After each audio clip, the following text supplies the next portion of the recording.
Hola, aquí estamos en el programa sobre libros de la Universidad de la Frontera y hoy vamos a conversar, hablar sobre un género que es el teatro. Aquí está el primer problema. ¿Por qué? Porque es un género. Entonces es inmenso. Yo pensaba hacer un programa de teatro, imposible, es como hacer un programa de poesía o un programa de narrativa, que son los tres géneros de la literatura. Género dramático o teatral, género narrativo o prosa y género poético o lírico. Y cada uno de ellos es inmenso. Entonces hoy día vamos a hacer una introducción al teatro. Como todo en Occidente, el origen de la palabra es griego. Teatrón, que significa lugar para contemplar, derivado del verbo mirar. ¿Cuál es la definición griega? Representar historias actuadas frente al público. Pero el teatro ha habido en todas partes. Antes de Grecia, en el primer imperio de Occidente, que fue Egipto, que capturó algunas zonas de Occidente, y hay una historia que recuperada en un papiro, en que un joven dice, acompañé a mi amo, sin fallar en la declamación. Le di réplica en todos sus parlamentos. Si él era Dios, yo era rey. Si él mataba, yo resucitaba. Había grupos ambulantes de teatristas, ¿ah?, que representaban, hacían giras y hacían sus representaciones en las ciudades, en los plintos, es decir, en las escalinatas, en las explanadas que había en los templos. Pero donde encuentra su desarrollo es en Grecia. ¿Dónde está la raíz del teatro griego? Esto es súper interesante. En el dios Dionisio, que es el dios de la fiesta, de la lujuria, del deseo, del baile. El dios que vino de Oriente. Cuando llegó Dionisio a Grecia, venía acompañado por una corte de ninfas y de sátiros, y ellos bailaban y hacían representaciones en los bosques. Buscaban dos árboles que estuviesen cercanos y hacían un techo con guirnaldas de flores y ahí representaban historias. Por supuesto, después por los dioses malvados, entre ellos Apolo, el teatro fue capturado y poco menos que el teatro es apolíneo. Pero de eso también vamos a hablar un día, como los dioses perversos, siniestros, capturan la otra Grecia, una Grecia salvaje, una Grecia amante de la naturaleza. El punto está que llega con Dionisio y empieza el gran desarrollo del teatro en Grecia. Ya en el siglo V, el gran desarrollo de Grecia entre el siglo V y el siglo segundo antes de Cristo, es decir, hasta el año 200, 150, porque ahí empezaron las invasiones romanas. Los siglos de oro son el siglo IV y III antes de Cristo. Ya en el siglo V el teatro se desarrolla en Grecia de manera extraordinaria. Aparecen los grandes dramaturgos que son Esquilo y Sófocles, y esta cuestión es muy importante porque el teatro, al igual que todos los géneros, la literatura tiene un componente material. El componente material del teatro es la escena. La escena. Y Esquilo y Sófocles desarrollaron elementos escénicos. Y de hecho, fomentaron la construcción de teatros. Había enormes teatros en Grecia. Yo no sé si han visto alguna vez las ruinas, estos lugares que eran lo hacían siempre en semicirculares, lo hacían en los bordes de algún cerro, de alguna montaña. Entonces ahí ponían los asientos y situaban los asientos y abajo estaba la representación. Hubo teatros que tenían la capacidad para 12.000 personas en Grecia.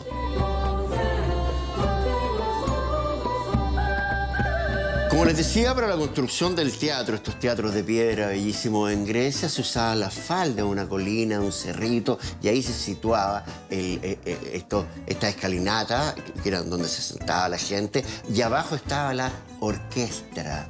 para que vean que todo viene de Grecia, y que era la orquestra, el lugar donde se efectuaba la mayor parte de la representación.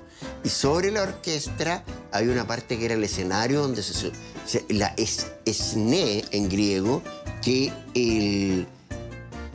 era el lugar donde los actores cambiaban su vestimenta, pero después con la evolución, con el tiempo, en la escena se hizo la representación y el lugar donde estaba la orquestra se transformó en un pozo y ahí ponían los músicos, de ahí viene la orquesta. Hay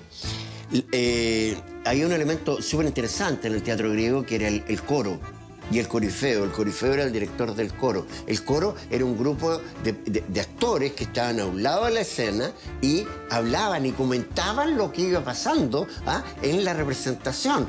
Aplaudían a los que hablaban bien, se reían de otros. La función del coro es interesantísima. En su evolución fueron incorporando actores. Por ejemplo, hasta Esquilo, el teatro se hacía con 2 actores. Esquilo incorporó un tercer, cuarto y hasta quinto actor. Es decir, vemos cómo va evolucionando esta representación extraordinaria que es el teatro.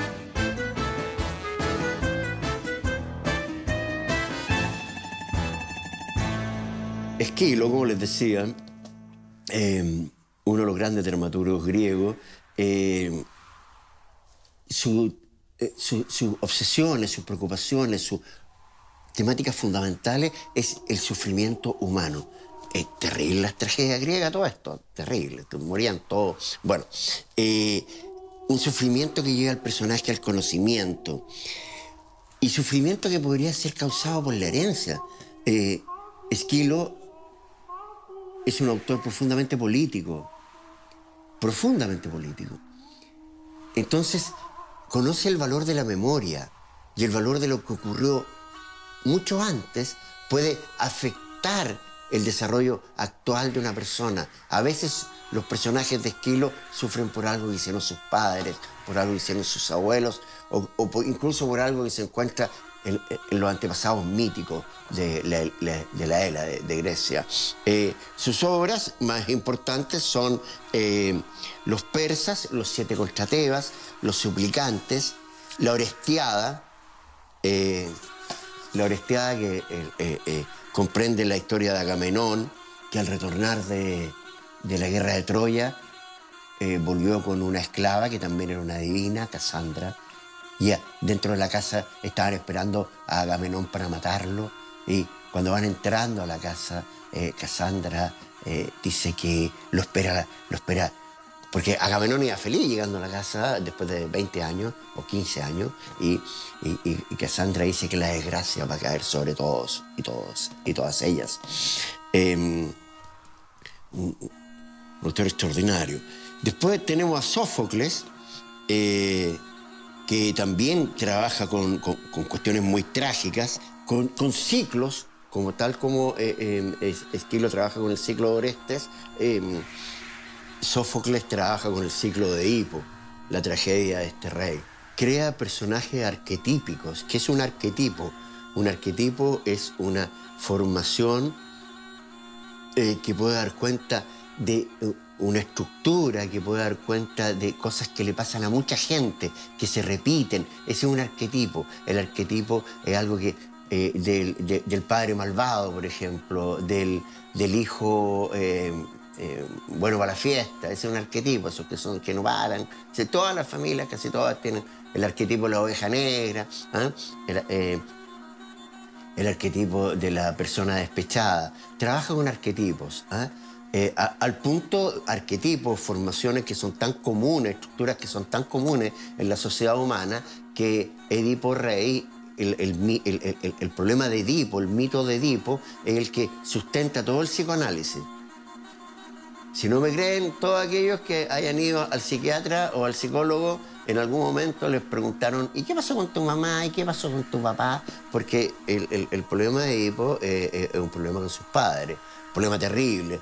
Yo creo que lo conoce el mito de Edipo, este joven que un oráculo, los oráculos son fundamentales en Esquilo, es una de las temáticas de Esquilo, es decir, la adivinación.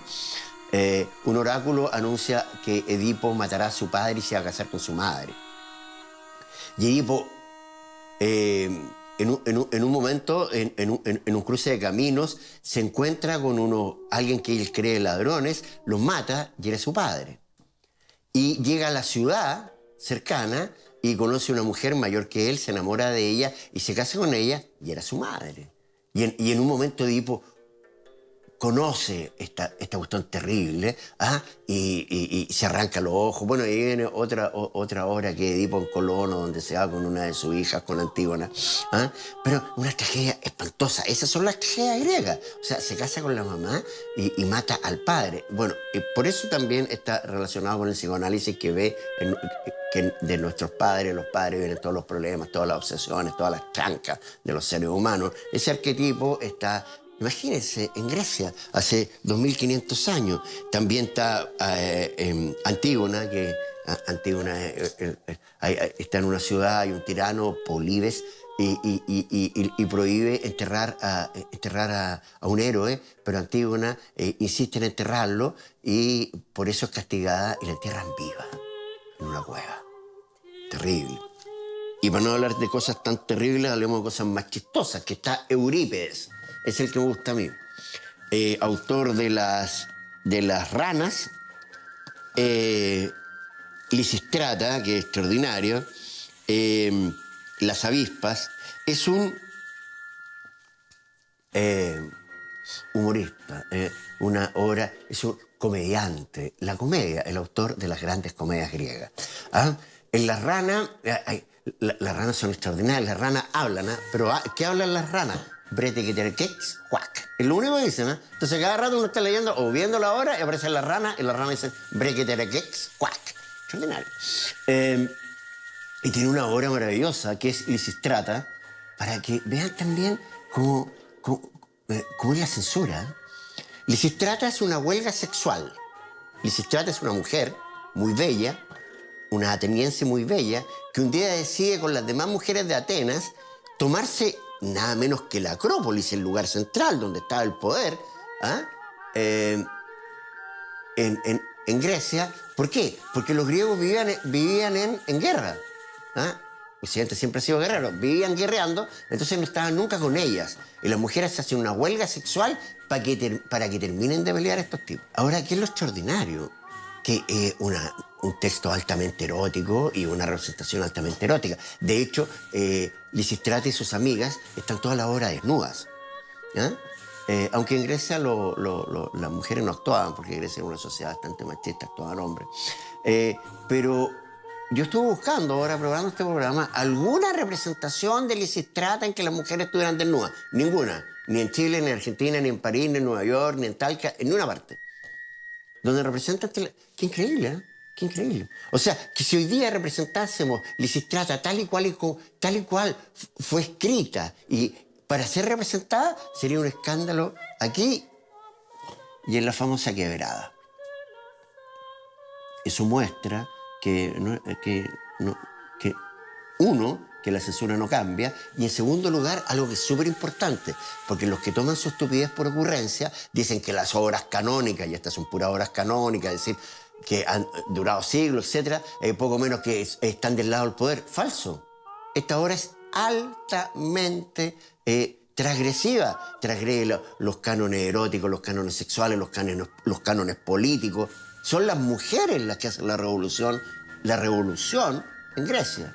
¿Eh?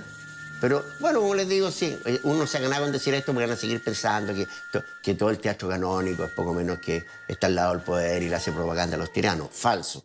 Otro autor tremendamente importante. El canon, estas obras son canónicas. Hasta el día de hoy se representa Edipo Rey, se representa Lisístrata, se representa la Euménide, se representa la Orestiada. Hasta hoy y en todas partes del mundo. En los teatros escolares, en los colegios, los niños representan alguna de estas obras que han durado más de 2300 años. Después del gran teatro griego llegamos a Roma. Roma es un imperio bastante sui generis. Le gustaban mucho más las comedias. Los romanos no querían saber nada de tragedia. Entonces, el teatro era como para reírse. Inventaron las cortinas, velum se llama el velo. ¿Ah? Dejaban caer unas cortinas Y el teatro, los teatros eran muy grandes, los romanos son como los norteamericanos, les gustaba todo grande, todo al imperio. Entonces los teatros eran enormes y, como les digo, representaban obras que eran fundamentalmente comedias. También se estratificó, desde el punto de vista de los estratos, las clases sociales en la asistencia. Adelante estaban los senadores, un poquito más atrás está la gente adinerada y al final el pueblo, y arriba en la última parte estaban los esclavos. Hay algunos dramaturgos romanos bastante interesantes. Ahora, ¿cuál es el punto? Que estamos haciendo una historia del teatro en Occidente. Partimos de Egipto. Pero en África también hay teatro, desde siempre.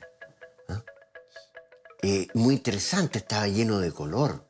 En Asia también hay teatro, desde siempre.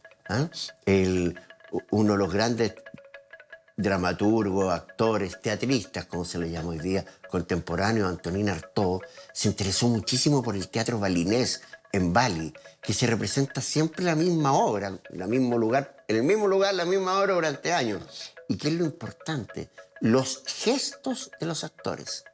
Los gestos. La misma obra que se representa, la gente distingue el gran actor por la forma de tomar esto, por ejemplo. Uno lo toma así, otro lo toma con delicadeza, uno de un tirón. Y eso hace el teatro. En Latinoamérica también.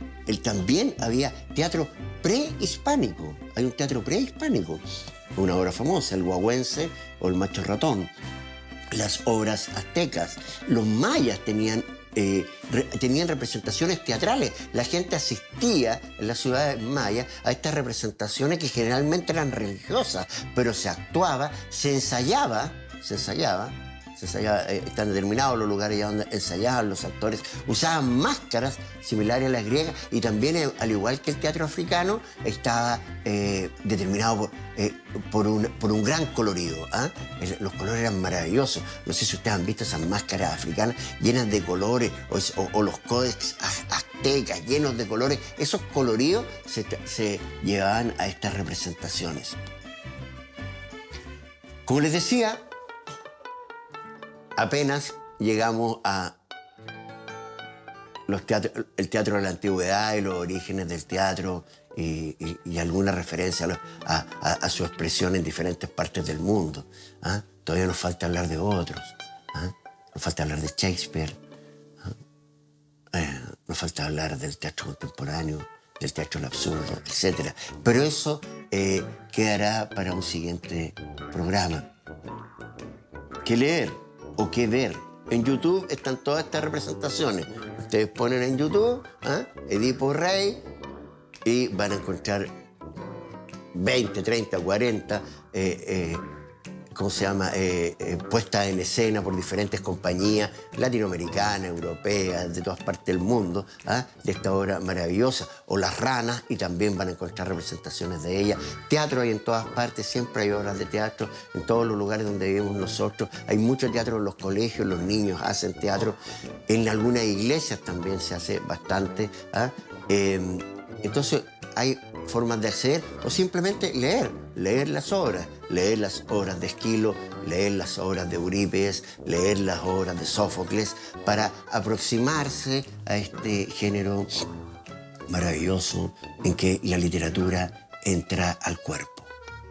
Entra al cuerpo. Yo soy un actor, leo una obra y me transformo en quien representa ese personaje. Ese personaje alguien lo escribió. Entran las letras, las palabras, entran a mi cuerpo y abandono mi ser y otro ser se instala sobre mí. Una cuestión muy, muy bonita y muy mágica que nos habla desde los orígenes mágicos de esta maravillosa actividad humana. Bueno, de eso les queríamos hablar hoy día en el programa sobre libros de la Universidad de la Frontera. Gracias.